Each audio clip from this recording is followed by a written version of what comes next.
Oke, selamat datang di series terbaru di channel Decoding Indonesia ya teman-teman. Nah, di series yang baru ini itu akan sedikit berbeda dengan series-series yang ada di channel Decoding Indonesia. Mungkin teman-teman sering mendengar series developer coaching ya. Nah, di series kita yang terbaru ini ya, ya di episode yang pertama ini akan sedikit berbeda. Dimana kalau di series seperti developer coaching itu tentunya kita akan membahas mungkin materi-materi yang akan teman-teman pelajari ya di kelas-kelas yang ada di Decoding. Nah, kalau di series DevTalk kita ini akan membahas terkait update-update di dunia teknologi ya. Misal seputar AI, kemudian mungkin seputar juga smartphone. Dan tentunya kalau ada update-update seputar bahasa pemrograman juga akan kita bahas secara detail gitu. Dan tentunya pembahasan kita di DevTalk di series DevTalk ini itu tentunya akan lebih seru ya dibandingkan dengan series-series yang ada di channel Decoding Indonesia. Dan di series ini aku nggak sendiri ya teman-teman. Aku ditemenin oleh Deden ya. Mungkin Deden bisa sapa-sapa teman-teman kita. Halo, halo. Oke, jadi Deden ini itu salah satu academic code reviewer di Decoding ya teman-teman. Dan Deden ini itu menghandle submission mobile teknologi. Jadi seperti Android, Flutter, kemudian ada iOS. Jadi mungkin teman-teman sekarang sudah tahu ya. Kalau misal submission teman-teman itu lama di review, itu bisa menghubungi siapa. Oke. Jadi Deden di sini akan ngebahas beberapa update seputar teknologi yang mungkin sedang hype atau mungkin sedang dibahas di banyak platform ya, salah satunya di sosial media. Itu apa aja Den yang mau dibahas di series kita yang pertama kali ini? Oke, jadi di video pertama DevTalk ini kita akan membahas atau ngobrol utamanya di dua topik utama, yaitu pertama dari Apple event kemarin di 30 Oktober kalau nggak salah. Jadi di Apple event itu membahas utamanya ada chip Apple terbaru yaitu M3, kemudian ada MacBook Pro terbaru juga dan iMac. Tapi mungkin nanti kita akan bahas lebih ke M3 sama MacBook Pro-nya juga. Dan mungkin setelah itu kita bahas juga seberapa penting atau seberapa efisien MacBook itu digunakan untuk programmer gitu. Dan mungkin selanjutnya kita juga akan membahas update terbaru dari JetBrains, yaitu Kotlin multi-platform akhirnya stable gitu. Mungkin itu topik utamanya, nanti kita akan bahas-bahas seputar itu dan sekitarnya. Oke, jadi pembahasan yang akan sangat menarik ya. Mengingat chipset yang biasanya Apple keluarkan ya. Kalau kita mengingat kembali pertama kali rilis ya seri M dari chipset yang Apple keluarkan ini, mungkin teman-teman masih ingat di mana ketika pertama kali dirilis itu banyak drama yang terjadi ya. Contohnya kayak banyak aplikasi atau tools yang emang gak disupport dengan baik, di mana itu menjadi PR tersendiri bagi mereka atau developers yang pakai MacBook ya. Terutama mereka yang emang mengembangkan aplikasi yang ekosistemnya itu Apple gitu. Nah mungkin kita akan ngebahas lebih lanjut apakah chipset terbaru dari Apple ini apakah emang masih seperti itu atau emang ada perubahan-perubahan signifikan yang tentunya salah satu harapan besar dari pengguna dari Apple itu sendiri adalah terkait performa gitu. Dan kalau kita ngomongin tentang performa itu tentu ada banyak ada banyak parameternya ya. Dan salah satu parameter yang akan kita bahas adalah terkait ukuran dari chipset M3 yang saat ini atau yang akan dirilis nanti, karena ini baru aja diumumkan ya. Mungkin seperti itu ya terkait chipset M3 ini, dan mungkin kita bisa langsung nanya lebih detail terkait chipset M3 ini itu seperti apa dan kira-kira dari hasil kita mengikuti Apple event kemarin. Oke, mungkin aku balik lagi ke sebelumnya sedikit. Saat pertama M1 rilis memang tadi juga ya dikatakan ada beberapa masalah tidak langsung support semuanya. Misalnya aku waktu itu di Android Studio itu karena beda arsitektur dengan Intel tentu banyak nggak langsung support setelah M1 rilis gitu. Jadi ya itu cukup struggle waktu itu. Tapi seharusnya sekarang sudah sampai M3 harusnya sudah banyak support dan minim bug atau apapun gitu. Nah terkait tadi M3 ini salah satu highlightnya itu 3 nanometer teknologi. Mungkin ini salah satu atau mungkin yang paling kecil saat ini di kalangan prosesor gitu. Nah tapi sebenarnya si M3 ini apa ya? Lebih ke SoC dibanding prosesor itu sendiri. SoC itu apa? Jadi SoC itu bukan hanya prosesor tapi di sana juga ada GPU, ada CPU dan pemroses lainnya seperti untuk machine learning dan lain-lain. Nah tadi apa sih 3 nanometer teknologi ini? Jadi 3 nanometer teknologi ini ukuran si prosesor itu sendiri. Jadi semakin kecil itu tentu semakin efisien dari daya penggunaan listriknya, baterainya, dan bahkan bisa lebih cepat juga kinerjanya. Iya. Jadi ngomongin tentang 3 nanometer sendiri, mungkin teman-teman yang saat ini sedang menonton ya itu penasaran gitu. 3 nanometer itu sekecil apa sih? Jadi mungkin kalau sekilas yang pernah aku lihat 3 nanometer itu kalau misal kita lihat di jari kita itu kurang lebih segini ya teman-teman. Jadi emang kecil dan tentunya mungkin teman-teman penasaran gitu. Kenapa 3 nanometer tapi dia menjanjikan performa yang tentunya bagus gitu. Dibandingkan dengan chipset yang berukuran nanometer yang relatif tinggi. Contohnya misal kalau kita menyebut merek lain lah ya. Misal ada chipset yang dibuat atau dikembangkan oleh Intel. Itu Intel sendiri emang saat ini masih memfokuskan di chipset yang ukuran nanometernya itu masih tinggi gitu. Jadi terakhir informasi yang sempat aku baca itu mereka ada yang masih berkutat di chipset yang 7 nanometer. Nah balik lagi ke chipset yang 3 nanometer ini. Jadi apa aja sih manfaatnya? Jadi seperti yang udah Deden sampaikan tadi emang ada banyak manfaatnya. Jadi yang pertama itu dengan ukuran chipset yang kecil tentunya jumlah transistornya pun sedikit. Dan ini tentunya akan menghemat daya dari penggunaan CPU itu sendiri. Dan dengan hematnya daya dari penggunaan chipset ini itu tentunya akan menjaga suhu dari CPU tersebut ketika emang benar-benar dibutuhkan. Kebanyakan beberapa chipset yang emang diperuntukkan untuk rendering ya kan, untuk development dan lain sebagainya, itu penggunaan CPU ya seperti yang Deden sampaikan tadi Android Studio itu mungkin curhat ya. Jadi waktu itu emang struggle benar dan saya juga merasakan struggle tersebut bukan untuk mengembangkan aplikasi mobile ya. Tentunya berdampak juga di beberapa pengembangan. Contohnya pengembangan aplikasi-aplikasi yang non mobile misal web. Itu kan biasanya teman-teman mungkin pernah dengar terkait Docker ya. Dulu Docker itu sempat bermasalah ketika chipset seri M dari Apple ini dirilis. Dan itu cukup menyebalkan ya. Jadi semoga harapannya di chipset yang terbaru ini harusnya udah nggak ada lagi isu-isu tersebut dan ini emang sudah dijanjikan ketika series M2 kemarin ya, dimana ketika dirilis itu udah nggak ada lagi bug-bug atau isu yang terjadi ketika pertama kali dirilis karena ya isu tersebut emang terjadi di level arsitekturnya ya, bukan di versi-versi dari chipsetnya itu sendiri. Jadi selama isu tersebut sudah bisa diperbaiki di level arsitektur, harusnya di versi-versi terbaru dari chipset Apple ini itu ketika dirilis versi terbarunya itu harusnya udah nggak ada lagi.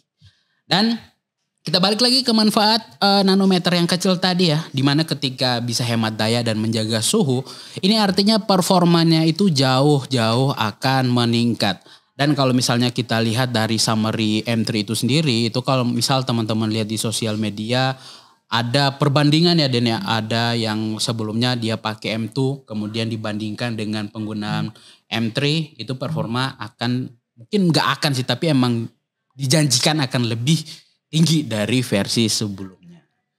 Jadi seperti itu kalau ngomongin tentang 3 nanometer ya, dan tentunya ada kelebihan-kelebihan yang emang teknis banget ya yang gak mungkin kita bahas di sini gitu. Jadi seperti itu untuk M3 ini. Nah, untuk Deden sendiri apakah sudah mencoba M3? Waduh, M3 baru rilis. Waduh, baru merilis ya. terakhir baru nyoba M1. Waduh M1, berarti M2 belum juga nih? Belum. Waduh pengen, atau Waduh. waduh bisa juga ya. Oke, jadi seperti itu ya terkait pembahasan chipset terbaru dari Apple. Ya. Nah mungkin ya ini mungkin kalau kita ngebahas tentang chipset M3 sendiri ini tentunya akan bisa digunakan di berbagai kalangan gitu. Misal videographer itu kan teknologi atau performa dari chipset M3 ini itu tentunya akan membantu proses rendering dan lain sebagainya. Nah, kita mungkin di sini sebagai developers ya, di mana orang-orang yang emang mengembangkan aplikasi. Nah, apakah chipset M3 ini itu akan membantu kita gitu? Nah, di sini kebetulan aku sebelumnya sudah pernah memakai atau pernah merasakan ekosistem dari Apple, dan Deden juga kebetulan sebelumnya sudah pernah. Cuman hari ini Deden nggak pakai Apple karena apa, Den? Aduh. Tidak bisa diceritakan di sini ya teman-teman. Jadi seperti itu. Nah, kita akan sedikit ngebahas terkait kira-kira ekosistem Apple untuk pengembangan aplikasi itu seperti apa sih. Jadi mungkin Deden bisa ngebahas yang sebelumnya emang sudah berkutat dengan ekosistem Apple untuk pengembangan aplikasi ini gimana nih kira-kira? Oke, untuk sebagai developer, engineer atau programmer menggunakan ekosistem Apple sendiri enak dan nyaman. Jadi menurutku sendiri tuh Apple itu atau MacBook itu seperti gabungan Linux dan Windows gitu. Jadi untuk ekosistem atau penggunaan command line dan sebagainya karena Unix based, jadi hampir sama seperti Linux, directory dan sebagainya. Jadi ya untuk kebanyakan penggunaan kebutuhan programmer nyaman gitu seperti Linux. Dan di sisi lain UI-nya juga sangat bagus desainnya, nyaman digunakan, UX user experience juga. Jadi ya seperti Windows. Jadi nyaman untuk programmer. Tapi ngomong-ngomong, menurutku nggak semua programmer atau developer bisa atau nyaman juga menggunakan MacBook gitu.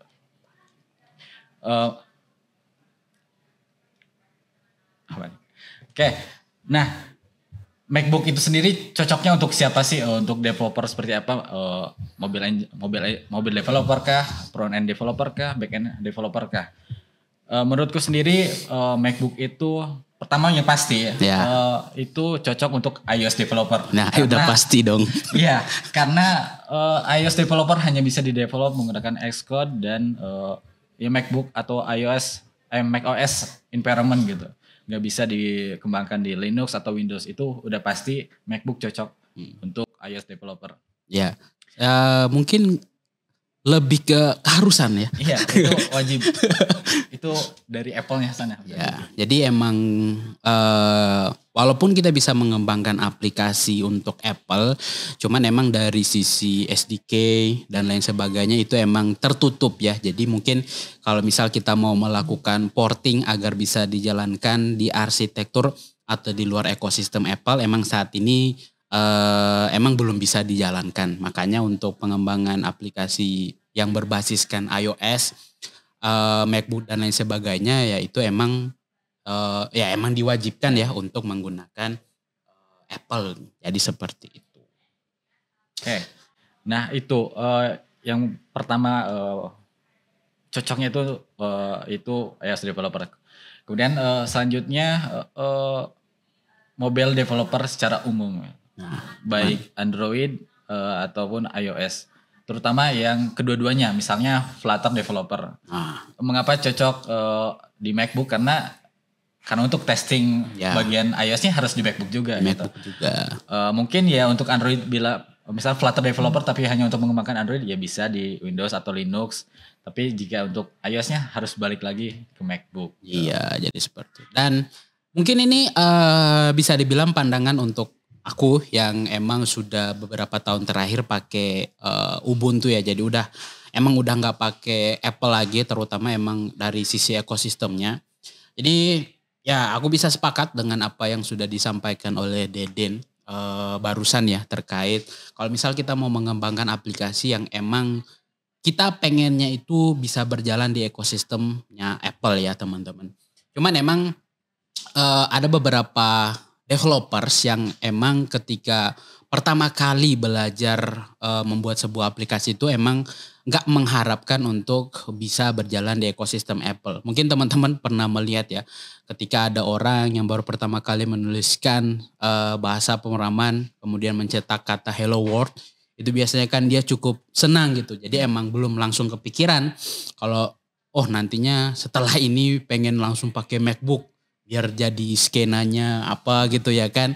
Nah mungkin kalau misal kita ngomongin tentang penggunaan MacBook sendiri emang segmented banget ya, terutama emang mereka yang emang dikhususkan untuk mengembangkan aplikasi iOS teman-teman. Jadi teman-teman nggak usah minder ya kalau memang belum bisa berkesempatan untuk bisa merasakan ekosistem Apple untuk mengembangkan sebuah aplikasi.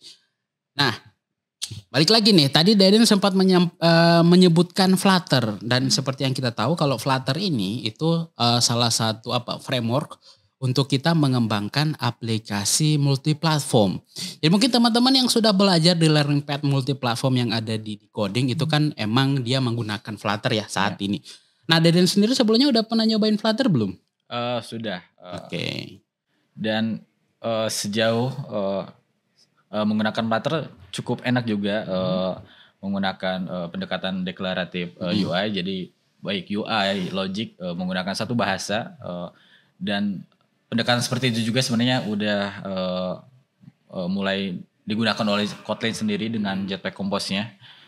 Dan ya sejauh ini enak bisa langsung satu code base dari Flutter saja dengan bahasa Dart bisa langsung di build ke banyak platform baik itu Android, iOS bahkan web dan desktop gitu. Oke, dan kalau kita ngomongin tentang multi-platform sendiri kan itu tentunya tidak terlepas seperti yang udah Dedin sampaikan tadi ya. Kalau misal emang kita pengen nyobain aja gitu gimana sih experience ketika kita menggunakan sebuah framework yang emang mendukung multi-platform itu seperti apa. Nah itu bisa ya udah kita ngembanginnya agar bisa jalanin di Android aja. Nah itu ya bisa aja kita pakai ekosistem yang mungkin non Apple gitu. Tapi kalau misalnya kita pengen belajar emang pengen seriusin di mana kita menggunakan Flutter itu agar bisa digunakan di ekosistem Apple atau non Apple. Nah, itu kita wajib pakai MacBook. Ya, semoga harapannya ya ke depannya kita bisa menjalankan bisa menjalankan ekosistem Apple itu di mungkin di level atau di arsitektur yang emang umum digunakan gitu. Tapi ya kita seperti yang kita tahu sendiri ya, sampai saat ini pun Apple dengan SDK-nya itu masih bisa dibilang masih tertutup ya, emang ketika kita pengen didukung ya project kita atau apapun itu yang berhubungan dengan pengembangan aplikasi itu emang ada beberapa cara. Bahkan kalau misal kita pengen membuild ya project kita ke dalam suatu binary agar bisa diinstal, itu kita emang depend banget terhadap ekosistem Apple. Dan ya bisa dibilang untuk kita yang masih belajar atau baru belajar itu tentunya akan kesulitan. Walaupun kita emang udah menggunakan ekosistem Apple tersebut. Karena kita harus konfigurasi di MacBook, kemudian kita juga harus konfigurasi di project yang emang untuk dijalankan di Android dan lain sebagainya. Jadi seperti itu teman-teman. Dan ya ngomongin tentang multi platform nih. Jadi ada kabar gembira apa ini Den seminggu terakhir nih? Kayaknya banyak diobrolin nih di sosial media ya, kayak mungkin bahkan sempat dibahas juga ya di salah satu portal berita, kemudian di sosial media juga gitu. Ini ada apa Den? Iya, ini sempat kemarin di minggu-minggu kemarin menjadi trending topik juga di kalangan developer di Twitter yang yaitu akhirnya Kotlin multi-platform stable. Wes, akhirnya ya setelah sekian tahun. Nah, tapi apa itu Kotlin multi-platform itu sendiri? Kotlin, ayo apa? Ya, seperti namanya, ini merupakan project dari JetBrains. Jadi saat ini kita bisa membuat berbagai aplikasi atau project dengan satu code base core-nya itu Kotlin. Yaitu jadi namanya Kotlin multi-platform. Nah, saat ini seperti yang sudah disebutkan sebelumnya, udah stable versinya, sudah siap di production, dan dengan Kotlin multi-platform ini bisa support apa aja sih? Yang pertama Android jelas karena Android sendiri, Kotlin sendiri maksudnya. Kemudian iOS juga bisa disupport, desktop, macOS, Windows, Linux juga bisa, sampai web itu sendiri. Kemudian apa lagi nih dari KMP terbaru ini? Oke Kak, jadi kalau kita ngomongin tentang KMP sendiri ya, dan kalau misal kita balik ke sejarah dari Kotlin multi-platform ini, mungkin Deden juga kemarin sempat nyoba-nyobain ya terkait multi-platform ini, dan dulu itu untuk mencoba agar kita bisa menjalankan satu code base ini, itu berjalan di Android dan iOS, itu untuk konfigurasi awalnya itu emang cukup-cukup sulit ya. Bahkan untuk kita membuat aplikasi yang sederhana itu sangat-sangat effort. Cuman dengan hadirnya Kotlin multi-platform yang stable, yang artinya sudah bisa digunakan di level production saat ini, itu jauh-jauh terbantu. Dan kalau misalnya kita lihat dari dukungan KMP atau Kotlin multi-platformnya sendiri, itu ya ada banyak dan sudah disebutkan juga sama Deden tadi, ada Android, ada iOS, kemudian ada aplikasi desktop, dan aplikasi desktop ini itu bisa untuk Windows, ada bisa juga untuk Ubuntu, dan tentunya bisa juga untuk Mac OS ya. Tapi emang dari segi performa tentunya beda-beda gitu antar platform tersebut. Cuman itu yang dijanjikan oleh KMP. Dan yang paling menarik itu adalah dukungan terkait pengembangan aplikasi web. Jadi untuk KMP ini dulu awalnya emang cuma ditargetkan bisa berjalan di level mobile ya. Ada Android, ada iOS. Cuman emang setelah dikembangin, setelah pengembangan dan setelah mendengar curhatan dari komunitas ya, sepertinya tanggung gitu kalau misalnya cuman Android sama iOS. Jadi akhirnya itu bisa untuk desktop, web, dan yang paling menarik juga dengan kita membuat project menggunakan KMP ini itu bisa mendukung juga aplikasi server. Dan kalau kita ngomongin tentang teknikalnya itu seperti apa, bagaimana caranya agar bisa didukung ya. Karena kalau kita lihat sendiri ya, baik dari misal kita ngembangin aplikasi Android deh ya kan. Biasanya kan kalau Android kita untuk menyusun tampilan itu kita pakai XML gitu ya kan. Ada banyak yang bisa kita gunakan. Kalau misal kita pakai iOS juga beda gitu yang dipakai untuk membangun sebuah layout.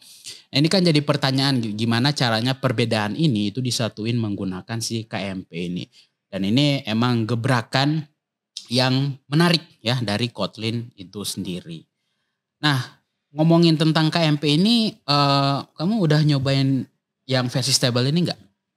Untuk sekarang belum nyoba, tapi menarik untuk dicoba tentunya, karena eee eee, mungkin sedikit menyinggung menanggapi yang tadi. Kalau dulu si KMP ini hanya menargetkan mobile saja, bahkan namanya juga dulu KMM gitu, Mhm, Kotlin multi platform mobile, sekarang diubah jadi KMP. KMP. Jadi lebih luas cakupannya. Eee, ya tadi KMP ini jelas menarik dicoba, tapi ngomong-ngomong multi platform, tadi kan ada juga Flutter yang Ya, menargetkan nah, ya Android dan iOS, bahkan ya semua juga web, desktop sama gitu. ya. Nah, eee, apa sih yang membedakan dan kenapa harus ada Kotlin multi platform sendiri yang nah jawabannya yang ditawarkan JetBrains atau komunitas Kotlin itu sendiri, itu menawarkan sharing code dengan performa natif. Jadi sebenarnya ada banyak pilihan pendekatan yang kita bisa coba dengan KMP ini. Misalnya logiknya menggunakan Kotlin semua, UI-nya natif, Android pakai Kotlin Jetpack Compose, iOS pakai Swift UI. Atau bisa bisa bahkan share semuanya, UI dan logic sama-sama pakai Kotlin dengan Compose multi platform. Nah, itu salah satu yang ditawarkan dari campaign itu tadi, jadi share-nya logic-nya aja di Kotlin, tapi native atau UI-nya masing-masing gitu. Jadi performanya lebih, Oke. lebih ya lebih dari yang umum gitu seperti React Native atau Flutter gitu. Oke, berarti performa natifnya itu nggak gimmick ya? Waduh. Ya mudah-mudahan seperti itu. Waduh. Nanti kita coba. Nanti kita coba ya, mungkin di episode berikutnya mungkin ya, kita nggak tahu. Nanti kita lihat ada update-update apa aja di episode yang berikutnya gitu.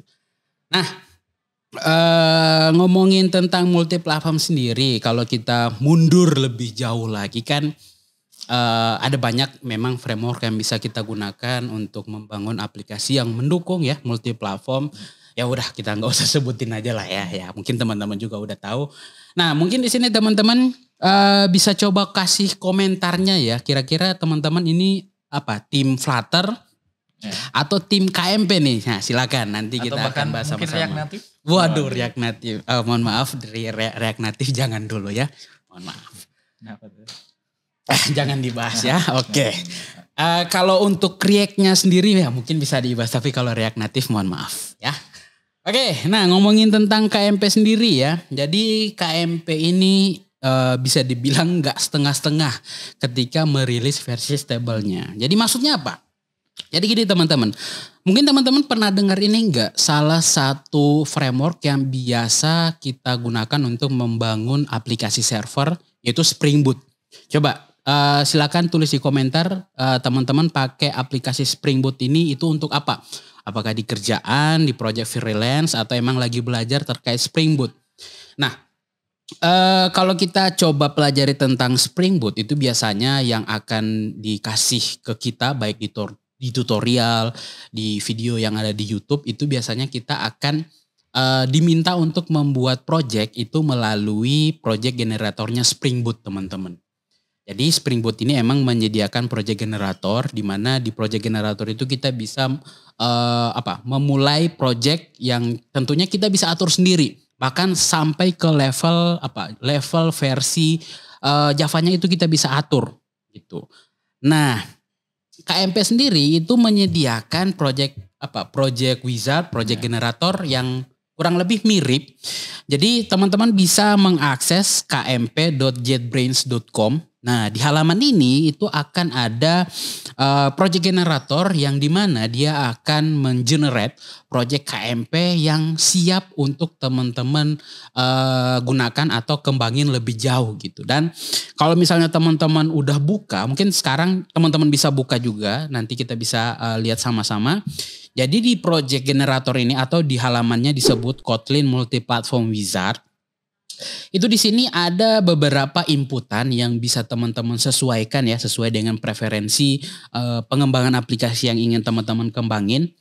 Jadi di sini itu ada project name, kemudian project ID, dan di sini juga teman-teman bisa memilih platform mana saja yang akan disupport oleh project yang nantinya akan di-generate. Dan kalau kita lihat di sini emang masih ada yang statusnya itu masih coming soon, yang artinya emang dari sisi wizardnya mungkin belum bisa berjalan dengan baik, tapi emang dari KMP-nya emang udah stabil.